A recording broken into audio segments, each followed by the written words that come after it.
जय हिंद फ्रेंड्स, भारत समाचार के इस शो अवधनामा में आपका स्वागत है। पढ़ो, समझो, सीखो और शिक्षा इतनी प्यारी चीज है, और या मैं कहूं कि मानव को जीवन में जिस पे सबसे ज्यादा ध्यान देना चाहिए वो है शिक्षा। लेकिन परसेंटेज के लिए नहीं, नौकरी के लिए नहीं, इन सब चीजों के लिए शिक्षा नहीं बनी है। शिक्षा का मतलब हुआ विजन का विस्तार, देखने की क्षमता का विस्तार। शिक्षा एक बहुत बड़ी चीज है, बहुत बड़ी। मतलब एकमात्र प्राणी है मनुष्य जिसको शिक्षा का वरदान प्राप्त है, ज्ञान।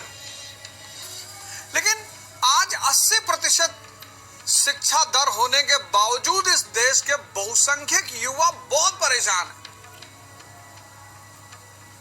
जो शिक्षा मुक्तिदायिनी है, ज्ञानदायिनी है, वो कैसे डिप्रेशन में ला सकती है? रट रहे हो आप। रटने से दिमाग कुंद हो जाता है। जैसे कुदाल कुंद हो जाती तो नहीं चलती है। जितने लोग रट रहे हैं, जितने लोग जबरदस्ती कर रहे हैं, उनको शिक्षा का कभी कोई फायदा नहीं मिलेगा। अब आधुनिक भारत की जो कहानी चल रही है, देखो एकदम पिक्चर के माफिक आपके सामने चल रही है, मूवी के माफिक। मैंने कहा प्रोटेस्ट के दो माध्यम है, एक जन आंदोलन, एक क्रांतिकारी आतंकवाद। 1905 स्वदेशी आंदोलन, 1907 तक पहुंचते पहुंचते स्वदेशी आंदोलन कमजोर हुआ और 1908 में सरकार ने दमन शुरू कर दिया। तो जैसे ही जन आंदोलन का दमन होगा, क्रांतिकारी आतंकवाद ऊपर आएगा। अब 1908 की जो भारत की परिस्थिति है, उग्रपंथी नेता देश के बाहर, कांग्रेस विभाजित, जनता असहाय, सरकार क्रूरतम रूप में। पूरे पिक्चर बनाइए ऐसे, पेन कॉपी। मैं जब बोलता रहूं तो जितने लोग तैयारी कर रहे हो पेन कॉपी रख ले सामने, 1908 ऊपर लिखे और फिर लिखे उग्रपंथी नेता देश के बाहर। तिलक जी जेल जा चुके हैं। कांग्रेस विभाजित, जनता असहाय, सरकार क्रूरतम रूप में। और इस परिस्थिति में प्रथम चरण का क्रांतिकारी आतंकवाद। 1908 का भारत, 90% लोग अशिक्षित, 90% लोग बेरोजगारी के शिकार। भारत कोई राष्ट्र नहीं है। अब इस परिस्थिति में जहां राष्ट्र है ही नहीं और 90% लोग अशिक्षित और बेरोजगार हैं, वहां संगठन कैसे बनेगा? वहां आइडियोलॉजी कैसे होगी? तो ये जो प्रथम चरण का क्रांतिकारी आतंकवाद है, ये शुरुआत है। सीड, प्लांट, ट्री का जो विकास है, ये पहला है। ये जो प्रथम चरण का क्रांतिकारी आतंकवाद है, ये सीड, बस शुरुआत। इसके लक्षण क्या क्या है, इसकी विशेषता क्या क्या है? पहली विशेषता, बदनाम अधिकारियों की हत्या। जन हत्या नहीं, मनुष्य हत्या नहीं, बदनाम अधिकारियों की हत्या। बदनाम, जो लोग जनता को परेशान कर रहे हैं, राक्षस राज्य फैलाए हुए हैं, उनकी हत्या। और उसमें पहला नाम है प्लेग कमिश्नर रैंड। पूना में प्लेग फैला हुआ था, ये घर घर की तलाशी ले रहा था। एक घर में ये गया सर्च ऑपरेशन के लिए। वहां एक औरत लेबर पेन से गुजर रही थी, बच्चा हो रहा था।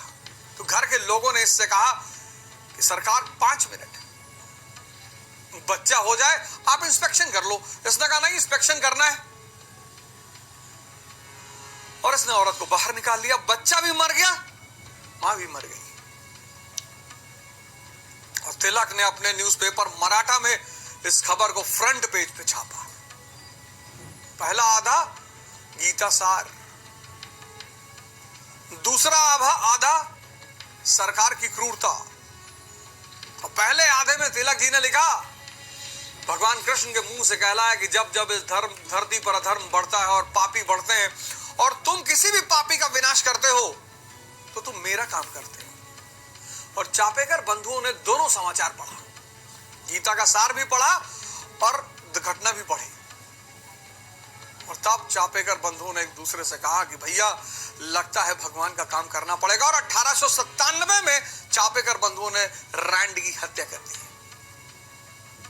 दूसरी सबसे प्रमुख घटना किंग्सफोर्ड पर हमला। मुजफ्फरपुर का जज किंग्सफोर्ड आताताई, क्रूर। और यहां पर दो क्रांतिकारियों के नाम बड़े प्रमुख हैं, एक खुदीराम बोस, एक प्रफुल्ल चाकी। 14 साल की उम्र, 14, 15 रही होगी, चलो 16 मान लेते हैं। खुदीराम बोस, आप शक्ल देखिए, लग रहा है कोई क्लास 10th का बच्चा खड़ा हुआ है। इन जैसे लोगों ने बलिदान दिया तब ये देश पैदा हुआ। बड़ी मार्मिक कहानी है, कभी इनकी कोई किताब आपको मिले आप जरूर पढ़िए। 6 साल की उम्र में मां का देहांत हो गया, 7 साल की उम्र में पिता का देहांत हो गया। बंगाल प्रेसिडेंसी में मिदनापुर, त्रिलोकीनाथ बोस और लक्ष्मी देवी के पुत्र। पढ़िए पढ़िए इन लोगों के बारे में। ये जितने लोग डिप्रेशन का शिकार हैं, जरा पढ़िए, बस चेहरा देखिए। जिस 14 साल की उम्र में आप डिप्रेशन का शिकार है ना, उस 14 साल की उम्र में इस व्यक्ति को, इस युवा को देश के लिए बलिदान देना पड़ा। और एक घटना घट गई।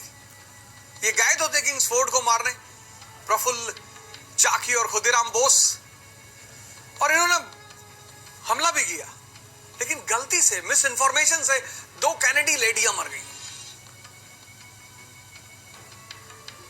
तो चाकी ने तो अपने आप को शूट कर लिया, लेकिन खुदीराम बोस अदालत गए और अदालत जाकर इन्होंने कहा कि मैंने समर्पण किया है सिर्फ ब्रितानी समाज से क्षमा मांगने के लिए। हम उन महिलाओं को मारने नहीं गए थे। क्षमा मांगना ये नहीं कि हत्या की इसलिए क्षमा मांगना, उसके लिए क्षमा नहीं मांगना कि हमसे गलती से 2 महिलाएं मर गई। यह है श्रेष्ठता, यह है नैतिकता, यह है उपलब्धि। और खुदीराम बोस को फांसी हो गई। सबसे बड़ी घटना 1911 में भारत का वाइसरॉय राजधानी परिवर्तन के समय हार्डिंग हाथी पर बैठा हुआ है। चांदनी चौक में प्रोसेशन चल रहा है, भारत की राजधानी परिवर्तित हो गई, कलकत्ता से दिल्ली, समारोह हो रहा है। हाथी पर बैठा हुआ हार्डिंग, हाथी पर, और खुदीराम बोस ने अटेम्प्ट किया, बच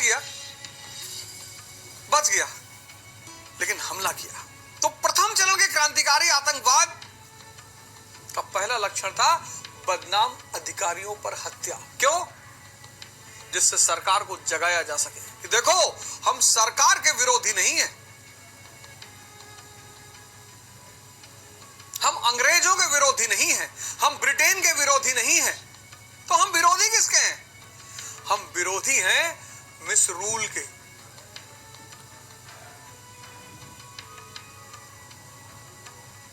ये जो कुशासन आपने मचा रखा है, हम उसके विरोधी हैं।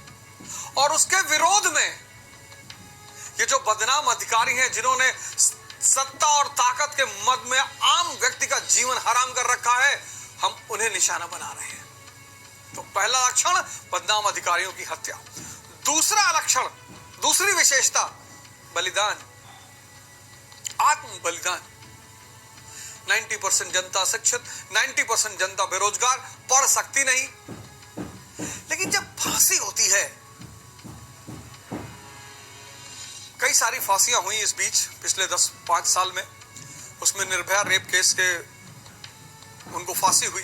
जब फांसी होती है ना, तो जनता में एक अजीब तरह की उत्तेजना होती है।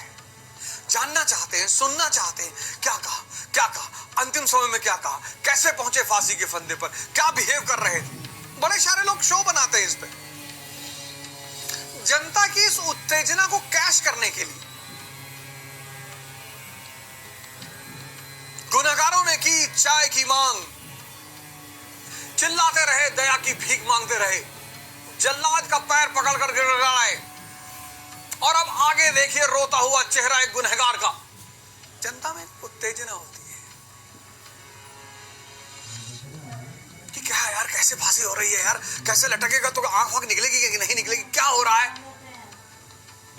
और सोशल मीडिया के इस दौर में तो बहुत लोग वीडियो बनाते हैं,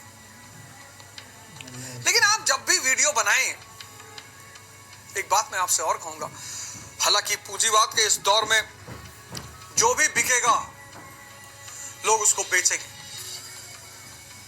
लेकिन मैं आपसे एक निवेदन करूंगा, आप युवा छात्र भाई मित्र हमारे जो पढ़े लिखे लोग हैं, आप वीडियो बनाइए कुछ ज्ञान पर, कुछ धर्म पर, कुछ फिलॉसफी पर, कुछ दर्शन पर, कुछ ऐसा संदेश दीजिए समाज को कि आपकी एक लाइन से कोई निराश व्यक्ति हंस सके, उसके चेहरे पर मुस्कान है। बहुत नेगेटिविटी फैल चुकी है समाज में, चारों तरफ एक नेगेटिव धारा बह रही है। उस धारा के प्रवाह में कभी कभी आपको लगता होगा कि बेचैनी हो रही है यार। तो जब फांसी होती है तो बड़ी उत्तेजना होती है, तो इन्होंने आत्म बलिदान को चुना कि जब हमें फांसी होगी तो जनता में उत्तेजना फैलेगी, और वो उत्तेजना क्या करेगी, जन जागरण की भूमिका निभाएगी। तो प्रथम चरण के क्रांतिकारी आतंकवाद का पहला लक्षण बदनाम अधिकारियों की हत्या, दूसरा आत्म बलिदान, तीसरा राष्ट्रवादी आंदोलन की धारा को बरकरार रखना। वो जो राष्ट्रवादी आंदोलन की धारा की शुरुआत हुई थी वो टूटी नहीं। ठीक है, इन विचारों को कुछ मिला नहीं, मिलना भी नहीं था। गन का जो रास्ता है वो दबाव बनाने का रास्ता है, उपलब्धि का रास्ता नहीं है। आप अस्त्र से दबाव बना सकते हो, कुछ मिलेगा नहीं, क्योंकि अगर आपने अस्त्र उठाया और सरकार ने आपकी बात मान ली तो फिर वो देश में एक ट्रेंड बन जाएगा कि यार सरकार से कुछ मंगवाना हो गन उठा लो। सरकार जब भी कुछ मानेगी टेबल और चेयर पर बैठकर ही मानेगी। जब भी कोई मुद्दा सुलझेगा बात से ही सुलझेगा। लेकिन बीच बीच में कहीं कहीं हिंसा दिखाई पड़ेगी, और उस हिंसा का काम होगा आत्मसम्मान को बचाना, उस हिंसा का काम होगा सरकार पर दबाव बनाना। तो ये जो प्रथम चरण का क्रांतिकारी आतंकवाद था, इसको राजनीतिक रूप से तो कुछ भी नहीं मिला, मिलना भी नहीं था, लेकिन इतिहास में इसका एक अहम स्थान है।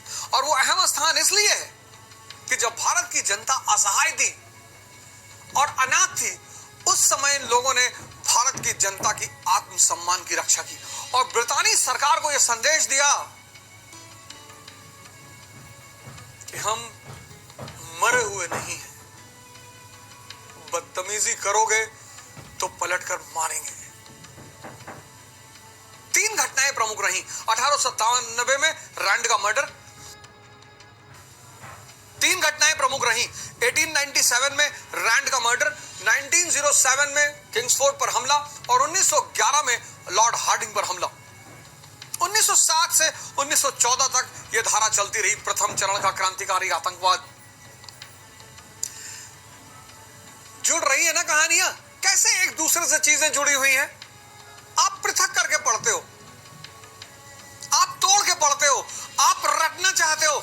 ये पूरा ब्रह्मांड, ये पूरी धरती गुरु की भूमिका अदा कर रही है, शिक्षक की भूमिका अदा कर रही है। कभी मारुस्थल में, कभी डेजर्ट में बारिश होते देखी नहीं। प्रयागराज में मैं एक गार्डन में टहल रहा था, एक साहब पेड़ पे पेशाब कर रहे थे, पेड़ पे। तो जब वो निकले तो मैंने उनसे हाथ जोड़ा, मैंने कहा प्रभु पेड़? हाँ बोले मैं पाखंडी नहीं हूं, पेड़ है तो क्या हुआ? मैंने कहा सरकार सवाल पाखंड का नहीं है, आपको एक पेन कोई देता है आप उसको थैंक यू बोलते हैं, ये ऑक्सीजन देते हैं हमें। हम तो कोरोना काल के लोग हैं, हमें तो पता है ऑक्सीजन का मतलब।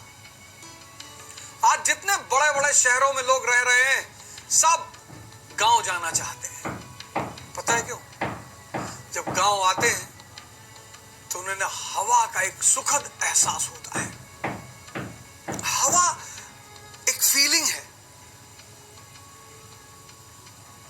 ये लोग पहाड़ पे जाना चाहते हैं। आज शहर का आदमी गांव आना चाहता है, गांव रहना चाहता है। बहुत अच्छा लग रहा है, उसे शुद्ध हवा मिल रही है और शुद्ध हवा का अपना अनुभव है। मैंने कहा ऑक्सीजन दे रहा है, जो ऑक्सीजन दे रहा है भगवान। खैर वो सर झुका के भुनभुनाते हुए चले गए, शायद गाली वाली दे रहे थे कि बहुत बड़े मास्टर है और बहुत बड़े टीचर अपने आप को समझते हैं। हालांकि मैंने चेहरा अपना ढक रखा था, लेकिन फिर भी संवेदना खत्म हो रही है। इतना शिक्षा का भयावह रूप बना दिया गया इस देश में, इतना भयावह, डरावना, प्रेशर। ये नहीं करोगे ऐसा हो जाएगा, ये नहीं करोगे ऐसा नहीं, नौकरी नहीं लगेगी, भीख मांगोगे। अरे बच्चे हैं भैया, बड़े बड़े लोग। आज बच्चों में तनाव का लेवल देखो, आज बच्चों में तनाव का लेवल देखो आप। समाज का प्रेशर, स्कूल का प्रेशर, पेरेंट्स का प्रेशर। अरे कहां जा रहे हैं बच्चे?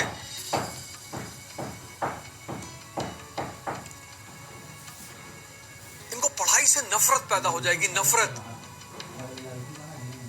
जितने भी शिक्षक हिंदुस्तान में हैं, स्कूल लेवल के, मैं सबसे हाथ जोड़कर निवेदन कर रहा हूं, शिक्षा को खेल बनाइए, खेल।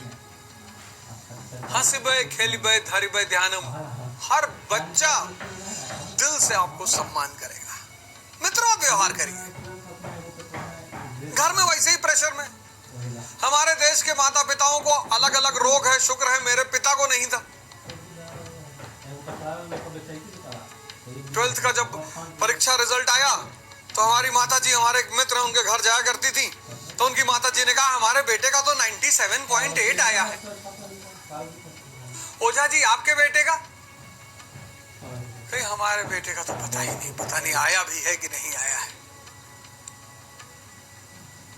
तब नहीं था मुझे शौक पढ़ने का, लेकिन जिस दिन से मुझे शौक हुआ पढ़ने का,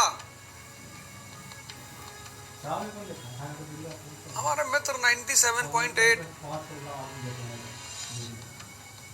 अच्छा पैसा कमा रहे हैं, बढ़िया पैसा कमा रहे हैं, पूंजीपति हैं,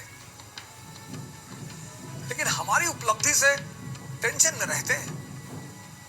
उन्होंने प्रेशर में पढ़ाई की, मैंने शौक में पढ़ाई की। उन्होंने प्रेशर में पढ़ाई की, प्रेशर में, मैंने शौक में की। उनको दिखाना था, मुझे सीखना था। उनको बनना था, मुझे बनाना था।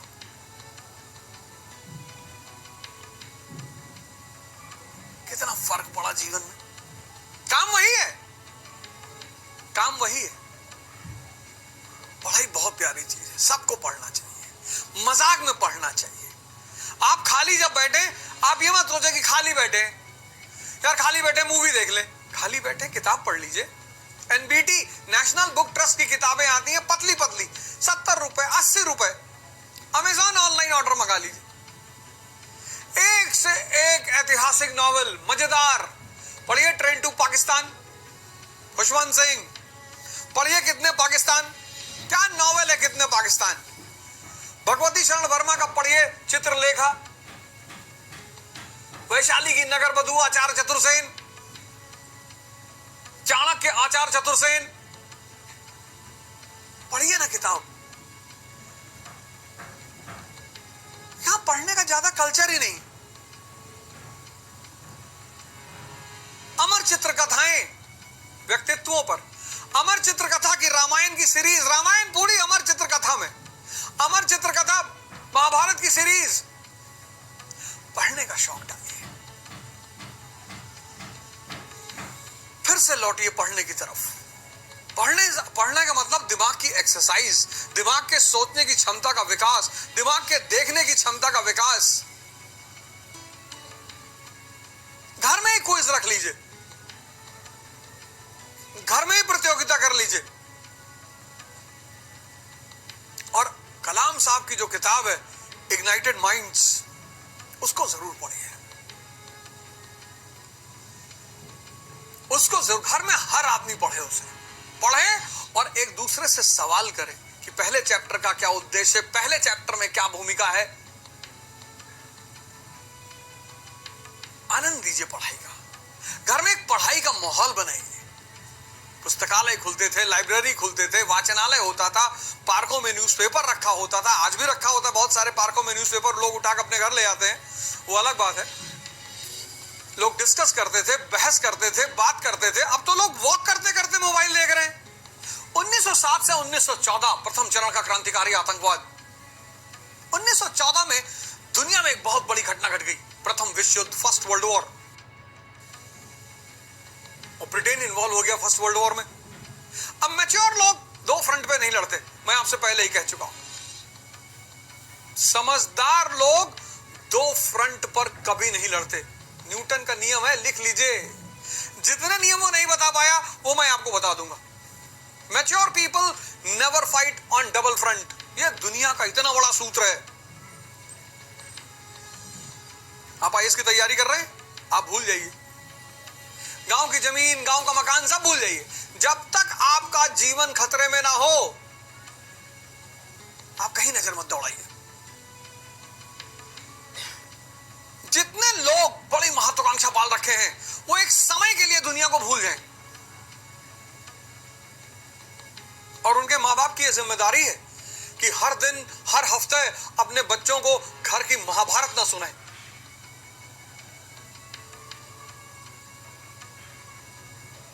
ये दिमाग पढ़ता है, सोचता है, हजम करता है, खोया रहता है।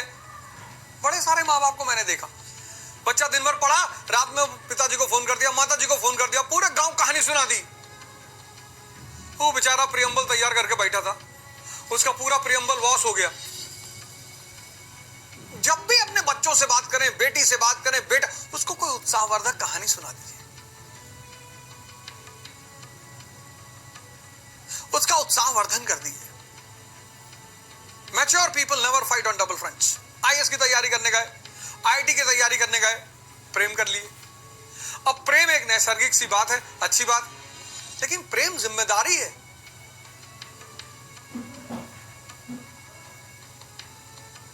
ट्रीटी कर लीजिए, संधि, कोटा की संधि, दिल्ली की संधि, जयपुर की संधि, लखनऊ की संधि, बड़ा दोनों लोगों का व्यवहार एक दूसरे से मिल रहा है, संधि कर लीजिए। कोटा की संधि साथ साथ पढ़ेंगे और जब सिलेक्शन हो जाएगा तब प्रेम के मुद्दे पर विचार करेंगे।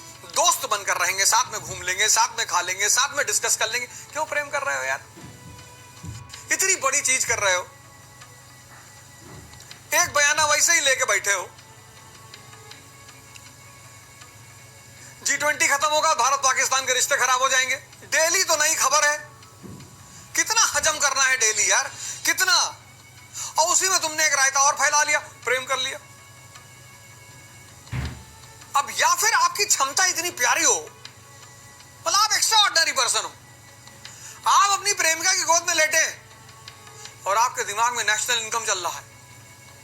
अगर इतना बढ़िया दिमाग आपका है, फिर तो आप कुछ भी करिए। 95% लोगों को यह सूत्र नहीं पता कि mature people never fight on double fronts. एक समय में एक काम करिए। आपके खेत में एक पेड़ था, पटीदार काट ले गए, ले जाने दीजिए। ये सोफा खरीद के देंगे आपको। पेड़ तो वापस लाके खेत में लगाएंगे ही, ये सोफा खरीद के देंगे, सोफा।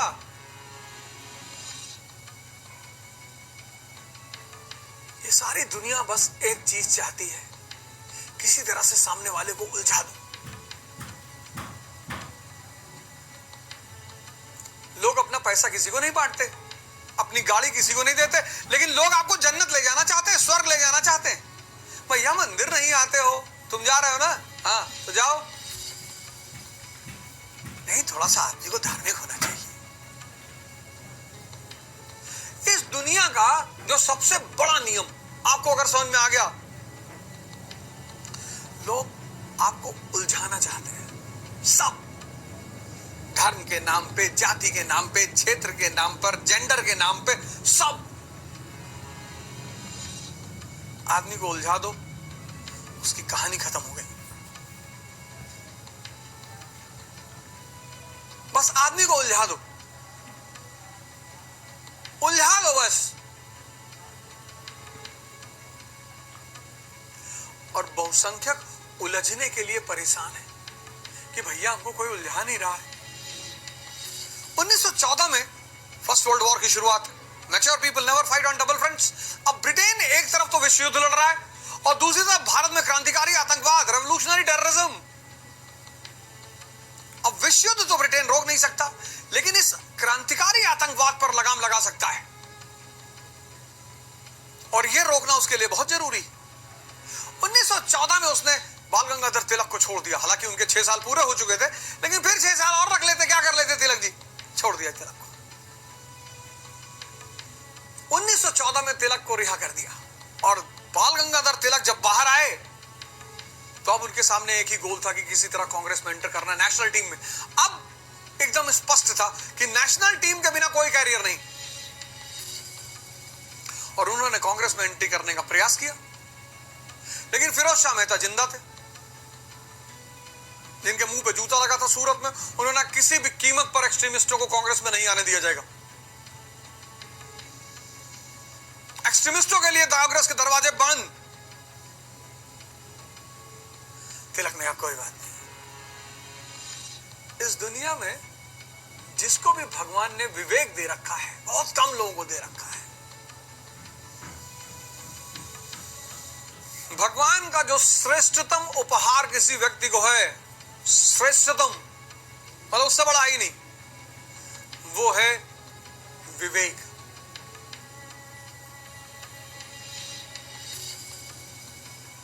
एक 70 साल के बुजुर्ग कार चला रहे थे और कार चलाते चलाते उन्होंने देखा कि पीछे पुलिस की जीप आ रही। उन्होंने कार भगाना शुरू किया। 120, 130, 140, 150, 160, 160 की स्पीड पर भगा रहे थे कार। पुलिस वाले भी पीछा कर रहे थे। आधा घंटा कार भगाने के बाद उस बुजुर्ग ने बाएं जाकर एक जगह कार लगा दी। पुलिस वालों ने भी जीप पीछे लगाई। उसमें से यंग सब इंस्पेक्टर उतरकर बाहर आया। उसने दादाजी को देखा, बोला दादाजी आप कितने उम्र है आपकी? बोले बेटा 80 साल। बोले आप इतनी तेज गाड़ी क्यों चला रहे थे? खैर छोड़िए, आज सैटरडे है, शाम से मेरी छुट्टी है और कल मेरी छुट्टी पे है, तो मैं छुट्टी पर जाने से पहले किसी बुजुर्ग को दंडित नहीं करना चाहता, इसलिए आप मुझे कोई ऐसा कारण बताइए कि मैं आपको छोड़ दूं। कोई इतना मजेदार वजह बताइए कि मैं आपको छोड़ दूं। उस बुजुर्ग आदमी ने मुस्कुराते हुए पुलिस वाले से कहा कि आज से 40 साल पहले मेरी बीवी एक पुलिस वाले के साथ भाग गई थी। जब पुलिस की गाड़ी पीछे आते हुए मैंने देखा तो मुझे लगा शायद तो मुझे मेरी बीवी वापस करने आ रहा है। बस इसी डर से मैं कार भगा रहा था। सब इंस्पेक्टर ने सलाम किया। वाह ताऊ क्या बात है, इसको बोलते हैं विवेक। सब इंफॉर्मेशन इकट्ठा करना चाहते हैं, सब। अकबर की माँ का नाम, बाप का नाम, चाचा का नाम, ताऊ का नाम, सब इंफॉर्मेशन। एक और प्रॉब्लम इस कंट्री की, इंफॉर्मेशन ओरिएंटेड एजुकेशन। खूब इंफॉर्मेशन, बोरा बोरा इंफॉर्मेशन, बटन दबाओ, duck duck duck duck duck duck बोलते चले जा रहे लोग। ईश्वर का सर्वोत्तम उपहार विवेक। जिसके पास भी विवेक है उसको दुनिया में कोई कष्ट नहीं है।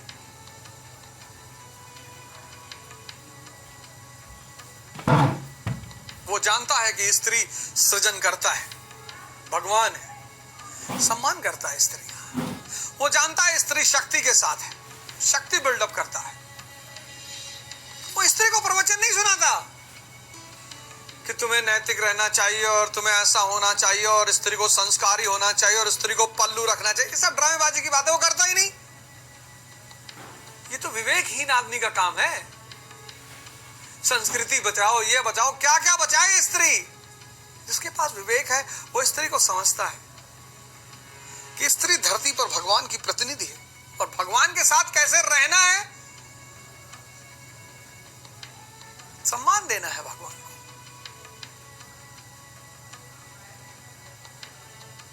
शक्तिशाली ही भगवान के साथ रह सकते हैं, बाकी दूसरा कोई रह नहीं सकता। भगवान पर शक नहीं कर सकते।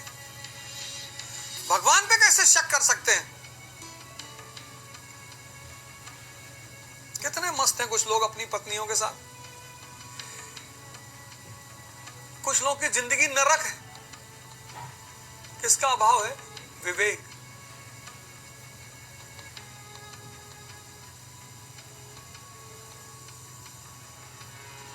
जिसके पास भी और विवेक पैदा करने का माध्यम क्या है, साधन क्या है? विवेक पैदा करने का सबसे शानदार साधन है ध्यान। आधा घंटा 10 मिनट से शुरू करिए, चुपचाप आंख बंद करके बैठिए। कुछ करना नहीं है, कुछ करना ही नहीं, बस बैठिए। आपने मन से कहिए कि देख भाई मुझे 10 मिनट आंख बंद करके बैठना है, बस बैठना है। और पहला दिन बड़ा खतरनाक होगा, पहला 1 महीना और खतरनाक होगा, पहला 6 महीना सबसे खतरनाक होगा। अरे इतना तेज फटेगा, लगता है कि सब बाहर हो जाएगा। और जैसे जैसे विचार शांत होते जाएंगे, एक नई शक्ति शरीर में उभर। 2 काम आप करिए सारे लोग, 6 महीना करिए, आपका जीवन बदल जाएगा। 6 महीना।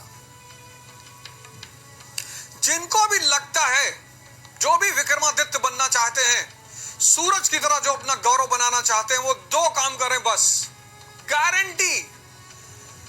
पहला, सूर्य नमस्कार। कहीं अच्छी जगह से सीखें सूर्य नमस्कार और करें। और दूसरा, योग निद्रा। इंग्लिश वाले टिम रो को डाउनलोड कर रहे हैं, टिम रो, TIMROWE, टिम रो। और हिंदी वाले स्वामी निर्जनानंद। और जब वो आपसे कहें संकल्प लीजिए, तो एक बार रुकिएगा, संकल्प सोच के लीजिएगा। 6 महीने 2 काम कर लीजिए, 6 महीने आप जो चाहते हैं जीवन में वो होगा। जब तक आंतरिक शक्ति का विकास नहीं होगा, तब तक बाह्य शक्ति का विकास कभी नहीं होगा, होगा ही नहीं। आज के युवाओं का जो सबसे बड़ा दर्द है वो ये है कि वो आंतरिक शक्ति को विकसित किए बिना बाह्य शक्ति को चाहते हैं, होगा ही नहीं। 2 काम करिए, सूर्य नमस्कार और योग निद्रा। 6 महीना करके देखिए, 6 महीना। आप मेरी बात का 1% भरोसा करिए, 6 महीना करके देखिए, 15 दिन बाद आपको रिजल्ट आने लगेंगे। 1 महीने बाद आप एक अलग व्यक्तित्व हो जाएंगे, और 3 महीने के बाद तो न जाने क्या क्या होगा। 6 महीने बाद आप हमसे मिलने जरूर आएंगे कि क्या बता दिए यार। योग निद्रा आपकी मन की शक्ति को इतना मजबूत कर देगा, आपका जो सबकॉन्शियस है वो आपके हाथ में लाकर रख देगा। और सूर्य नमस्कार आपकी शक्ति को, शारीरिक शक्ति को बढ़ा देगा। विवेक जिसके पास है वो परेशान हो ही नहीं सकता। विवेक कमाइए, विवेक। पैसा अपने आप आएगा, पैसा खुद आएगा। इस देश का आदमी पैसे के पीछे पड़ा है। पैसा जड़ है, जड़, मैटर।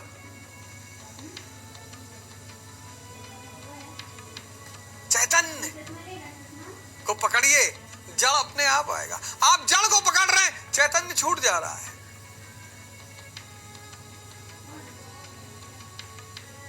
आप सड़क के किनारे खड़े हैं साइकिल लिए हुए, एक आदमी मर्सिडीज में जा रहा है, कैंसर है उसको। अगर वो आपसे कह दे कि अपना स्वास्थ्य दे दो, मेरा कैंसर ले लो और मर्सिडीज भी ले लो, आप लेंगे? आप लेंगे?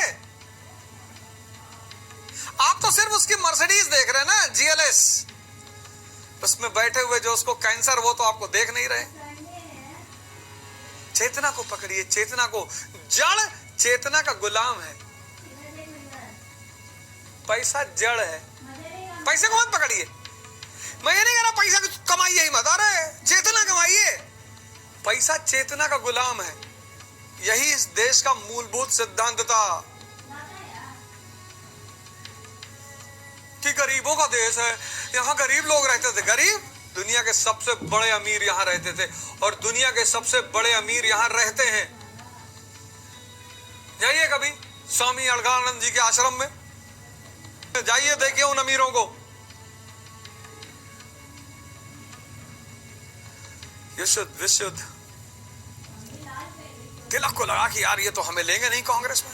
अब 1915 में कांग्रेस की जो स्थिति है, कांग्रेस एक डेड ऑर्गेनाइजेशन, बुजुर्गों के हाथ में, खत्म, मास सपोर्ट खत्म। कांग्रेस के पास मास सपोर्ट था ही नहीं। 1907 के बाद कांग्रेस किसके कब्जे में? बुड्ढों, बुजुर्गों के कब्जे में। कांग्रेस के पास मास सपोर्ट का अभाव, एक्सट्रीमिस्ट के पास कांग्रेस का अभाव।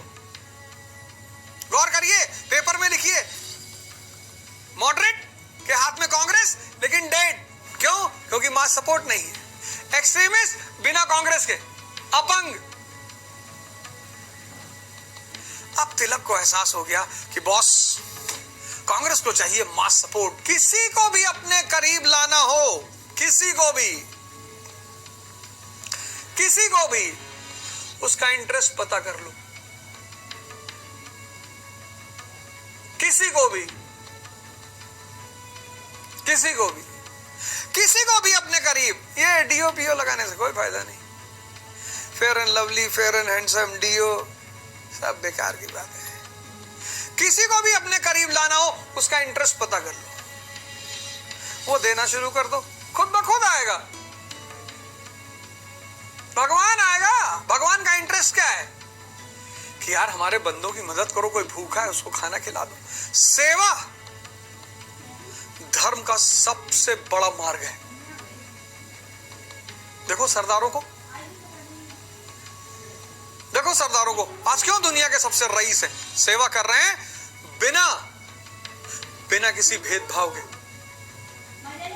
उनके गुरुद्वारों के बाहर सरदार नहीं खड़े, हिंदू खड़ा है, मुसलमान खड़ा है, जात नहीं पूछते, धर्म नहीं पूछते, सेवा कर रहे हैं। क्योंकि उनको पता है, उनको गुरु ने कहा है कि सेवा धर्म का सबसे बड़ा मार्ग है। आप 100 रुपया कमाते हो, 1 रुपया किसी नीडी को दे दो। नीडी को 100 में 1 रुपया क्या है? 100 रुपए में 1 रुपया, बस। ये भगवान का इंटरेस्ट है।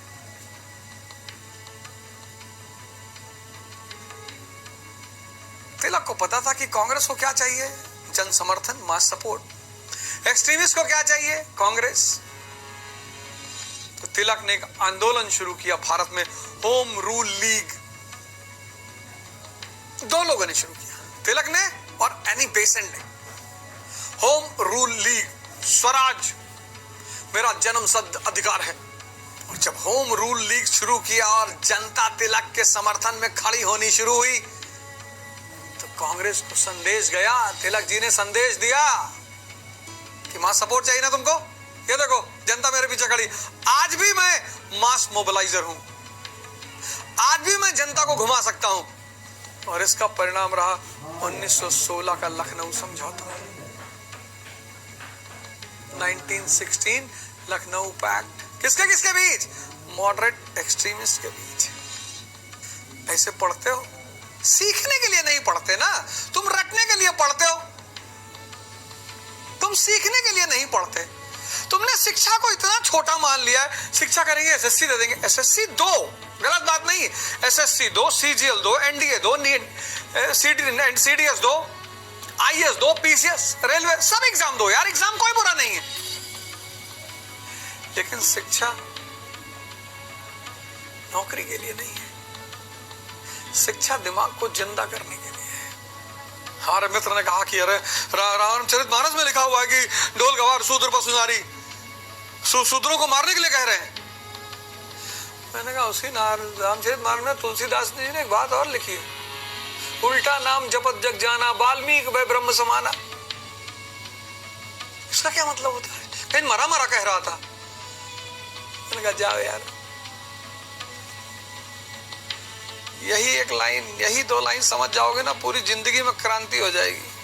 कभी प्रेमानंद महाराज जी से मुलाकात हो वृंदावन में, तो उनसे कहना कि ये 2 लाइन समझाइए बाबा जी, उल्टा नाम जपत जग जाना, वाल्मीकि वै ब्रह्म समाना।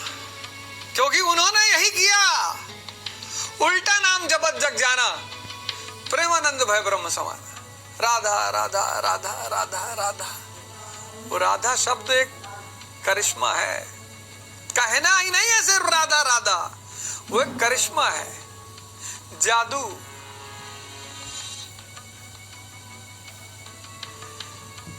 जिसके चैतन्य की बाहर बहती हुई धारा सतत होश की प्रक्रिया से अंदर की तरफ मुड़ जाए तो राधा और कृष्ण का मिलन हो जाए, रास शुरू हो जाए उसके जीवन में।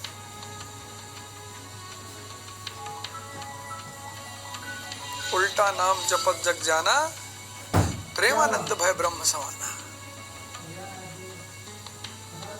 हम कह जाओ पढ़ो यार, इत्मीनान से पढ़ो। एक किसी की जीवनी ले आइए, एक सब पढ़िए घर में, सब एक दूसरे की कहानी सुनाइए। 5 मिनट शाम को क्लास रखिए कि मम्मी पापा लड़का भाई बहन सब बैठेंगे और बताएंगे पहले चैप्टर में क्या था। देखो लखनऊ समझौता, वो कांग्रेस जो कह रही थी एक्सट्रीमिस्टों को दरवाजे पैर नहीं रखने दोगे, उसने कांग्रेस में एंट्री करा दी। इंटरेस्ट, किसी को करीब लाना हो, इंटरेस्ट। देखो शिक्षा क्या कर रही है, सिर्फ आईएएस ही थोड़ी तुम्हें बना रही है, जीवन का एक सबसे बड़ा सूत्र समझा रही है, इंटरेस्ट। कोई तुम्हारा दुश्मन नहीं है, कोई तुम्हारा दोस्त नहीं है। There are no permanent friends, no permanent enemies, only permanent interest. Bharat Samachar ने कितना बड़ा शो चला। हिंदुस्तान में पहली बार किसी टीवी चैनल ने स्टूडेंटों के हित के लिए, पहली बार हिंदुस्तान में पहली बार किसी टीवी चैनल ने स्टूडेंटों के हित के लिए इतना बड़ा कदम उठाया। सब्सक्राइब करिए भारत समाचार चैनल को, सब्सक्राइब करिए और जबरदस्ती करवाइए और बैठ के पढ़िए। जय हिंद।